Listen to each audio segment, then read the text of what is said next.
3 மிளகாய், மல்லி ஒரு 2 டீஸ்பூன், இது எல்லாத்தையும் சேர்த்து நல்லா வறுத்துறேன். இது நல்லா பொரிஞ்சு வறுபட்டுருச்சு. இப்போ அடுப்பை அணைச்சிட்டு இதை ஆறுனதும் இது மிக்ஸி ஜாருக்கு மாற்றி பவுட்ரு பண்ணிட்டு வந்துடுறேன். அடுப்பில் ஒரு பேன் வச்சு எண்ணெய் ஊற்றிருக்கிறேன். எண்ணெய் காஞ்சிருச்சு. இப்போ முதல்ல பெரிய வெங்காயம் கொஞ்சம் பெட்டல்ஸாக எடுத்து வச்சுருக்கிறேன், அதை முதல்ல போட்டுறேன்.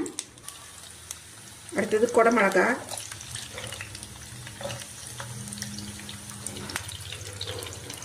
Carrot, beans, cauliflower, butter beans, உருளைக்கிழங்கு எல்லாத்தையும் நல்லா கலந்து விட்டுருக்கிறேன். ஒரு மூடி போட்டு வைக்கிறேன்.